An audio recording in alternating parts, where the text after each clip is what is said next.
आज हम लोग शुरू करने वाले हैं अपना एक इस चैप्टर का सबसे लास्ट टॉपिक, जिसका नाम है टूरिज्म एज अ ट्रेड। यानी कि टूरिज्म भी जो है ना एक ट्रेड ही है, एक्सचेंज ऑफ गुड्स ही है, आप कह सकते हैं। ठीक है, टूरिज्म मतलब वही घूमना फिरना, ये भी जो है आज के दौर में एक ट्रेड बन चुका है। ठीक है, अच्छा खासा लोग इसमें ट्रेड कर रहे हैं, अपना बिजनेस कर रहे हैं, अपना कमाई कर रहे हैं, अपना घर यापन जो भी है, अपना पूरा फैमिली चला रहा है। ठीक है, तो टूरिज्म भी आज ट्रेड बन चुका है। इसी के बारे में हम लोग पढ़ेंगे कि आखिर ऐसा क्या इसमें खास बात है। देखिए लिखा हुआ है, tourism in India has grown to a large extent over the last 3 decades. 3 decades का मतलब कितना? 30 साल, है ना। यदि आप 30 साल पीछे देखेंगे जाके, आज से 30 साल पीछे यदि आप देखेंगे तो पिछले 30 सालों में हमारा जो टूरिज्म है वो बहुत आगे बढ़ा है, बहुत आगे बढ़ चुका है। मतलब कि बड़े लेवल पे इंडिया में लोग आते हैं घूमने के लिए और यहाँ पे घूम के फिर वो चले जाते हैं। ठीक है, आगे बढ़ते हैं। और ये अधिकतर जो बढ़ा है वो है आपके पिछले 30 साल में। ठीक है, over 2.6 million foreign tourist visit India every year. देखिए ये जो 2.6 मिलियन है ना, ये आपके बुक में थोड़ा सा अलग हो सकता है, ठीक, क्योंकि हमने आपको बार बार कहा है कि ज्योग्राफी है, ज्योग्राफी में डाटा हमारा बार बार चेंज होता रहता है। तो आप एक बार अपने बुक में मैच कर लीजिए कि 2.6 है या फिर इससे ज़्यादा है। ज़्यादा है तो उसको आप करेक्ट कर लीजिएगा। हालांकि ये भी सही है क्योंकि मेरे बुक में यही चीज़ था। हो सकता है आपका बुक थोड़ा सा लेटेस्ट एडिशन हो, है ना, तो उसको आप एक बार सुधार लीजिएगा। तो फिलहाल अभी आप जान लीजिए कि 2.6 मिलियन यानी कि 2.6 मिलियन से ज़्यादा फॉरेन टूरिस्ट हमारे भारत में हर एक साल घूमने के लिए आते हैं। हालांकि ये डाटा आपके बुक में अलग हो सकता है, लेकिन फिलहाल यदि इतना ही देखा जाए तो 2 मिलियन में कितना होता है, यानी कि 1 मिलियन में 10 लाख, 2 मिलियन में 20 लाख, यानी कि 20 लाख फॉरेन टूरिस्ट हर साल भारत में आते हैं घूमने के लिए। सोचो 20 लाख, और ये 0.6 तो हम छोड़ ही दिए हैं, वो तो अलग ही बात हो गया फिर। ठीक है, यानी कि बहुत बड़े लेवल पे हमारे इंडिया में फॉरेन टूरिस्ट आते हैं घूमने के लिए हर साल, और वो घूम के अपना जाते हैं। ठीक है, आगे, more than 15 million people are directly engaged in the tourism industry. यदि हमारे पूरे भारत का बात किया जाए तो पूरे भारत में 15 मिलियन लोग ऐसे हैं जो कि पूरी तरीके से टूरिज्म इंडस्ट्री में लगे हुए हैं, यानी कि वहां से वो अपना कारोबार कर रहा है, अपना फैमिली चला रहा है। 15 मिलियन, और 1 मिलियन में 10 लाख होता है, तो आप 15 इंटू 10 लाख कर लीजिए, आपको मालूम चल जाएगा। ठीक है, आगे बढ़ते हैं। Tourism also promotes national integration and provides support to local handicrafts.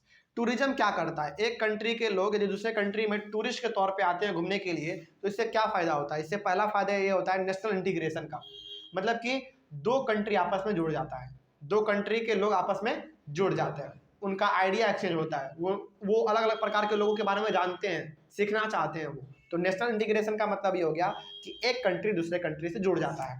पहला बात ये हो जाता है हमारा फायदा। दूसरा, यहाँ पे ना जब बाहरी लोग हमारे कंट्री में घूमने के लिए आते हैं तो इससे सबसे अच्छा सपोर्ट मिलता है लोकल हैंडीक्राफ्ट को। आपने देखा होगा कि बहुत सारे लोग आज ऐसे भी हैं जो कि सामानों को आज भी हाथों से बना रहे हैं, और टूरिस्ट को वो बड़ा अट्रैक्ट करता है। वो आते हैं, हाथ से बने हुए चीज़ों को खरीद के लेके चले जाते हैं। वो खरीद के लेके चले तो जाते हैं, लेकिन फ़ायदा सबसे ज़्यादा किसको होता है? छोटे मोटे लोकल हैंडीक्राफ्ट को, जो कि अपने हाथों से कोई ना कोई चीज़ बनाता है। ठीक है, तो ये दो फायदा है हमारा। आगे, it also helps in the development of international understanding about our culture and heritage. इसके साथ ही साथ जब एक कंट्री के लोग दूसरे कंट्री में जब टूरिस्ट घूमने के लिए आते हैं तो वो जो है ना एक कंट्री को अच्छी तरीके से समझ पाते हैं, यानी कि उसको समझने का मौका मिलता है। वही वो लिखा हुआ है यहाँ पे, it also helps in the development of international understanding. International understanding का मतलब ये हो गया कि एक कंट्री के लोग दूसरे कंट्री के बारे में जान रहा है, वो जान पा रहा है कि वहाँ पे किस प्रकार से लोग रहते हैं, किस प्रकार का वहाँ पे चीज़ें हैं घूमने लायक, है ना।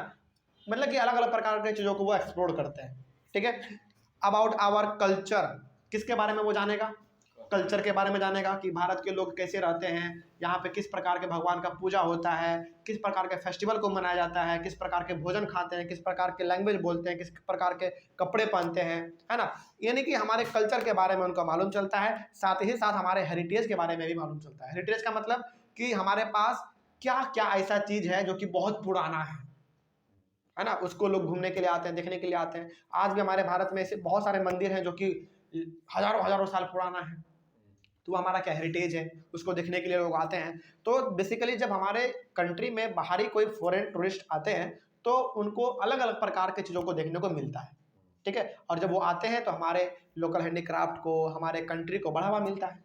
ठीक है, आगे उसके बाद foreign tourist visit India for heritage tourism. अब यहाँ पे सवाल यह है कि भारत में लोग किन किन चीज़ों के लिए आते हैं। हालांकि घूमने के लिए तो आते हैं, लेकिन उनका मकसद क्या होता है? केवल घूमना नहीं, अलग अलग चीज़ों को वो एक्सप्लोर करने के लिए आते हैं। जैसे foreign tourist visit India for heritage tourism, यानी कि बहुत सारे लोग ऐसे हैं जो कि पुराने पुराने चीज़ों को देखने के लिए आते हैं। इको टूरिज्म, यहाँ के वातावरण को देखने के लिए आते हैं। एडवेंचर टूरिज्म, यानी कि यहाँ पे जो एडवेंचर है, जो थोड़ा बहुत रहस्यमयी चीज़ें हैं, उनको देखने के लिए आते हैं। कल्चर टूरिज्म, यहाँ के कल्चर को समझने के लिए आते हैं लोग। साथ ही साथ मेडिकल टूरिज्म, बहुत सारे लोग यहाँ पे आके आयुर्वेदिक चीज़ों के बारे में खोजते हैं, क्योंकि हमारे भारत में ऐसे बहुत सारे आज भी जड़ी बूटी वाले प्लांट हैं जो कि मेडिसिन से अच्छा काम करता है ना। तो अलग अलग प्रकार के मेडिकल प्लांट के बारे में भी, मेडिसिनल प्लांट के बारे में भी वो खोजबीन करने के लिए यहाँ आते हैं। साथ ही साथ बिजनेस टूरिज्म, बिजनेस करने के लिए भी लोग यहाँ पे आते हैं। यानी कि भारत में फॉरेन लोग यदि आते हैं तो केवल घूमने फिरने के लिए नहीं आते हैं, अलग अलग प्रकार के चीज़ों को एक्सप्लोर करने के लिए वो आते हैं।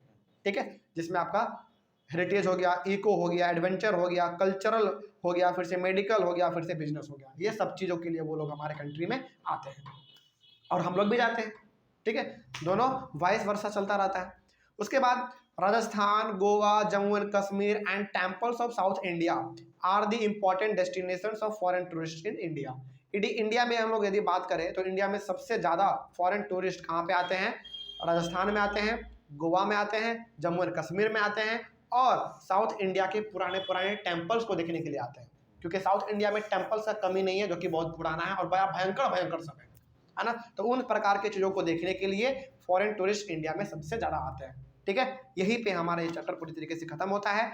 क्या इस चैप्टर के किसी भी टॉपिक में कहीं पे भी कोई डाउट रहा आप लोगों को? नहीं ना? चलिए, ऑनलाइन वाले बच्चे, आप लोगों को इस चैप्टर के किसी भी प्रकार के टॉपिक में या फिर किसी भी प्रकार के पॉइंट में कोई डाउट रहा हो तो आप एक बार कमेंट कर लीजिएगा और हम लोग आपके कमेंट का जवाब देने की कोशिश करते हैं। ठीक है, और इसी के साथ हमारा ये चैप्टर पूरी तरीके से खत्म होता है। आप, आई होप आपको ये चैप्टर समझ में आया होगा, और मिलेंगे हम लोग अपने अगले वाले क्लास में एक नए शुरुआत के साथ। तब तक के लिए thank you very much and have a nice day.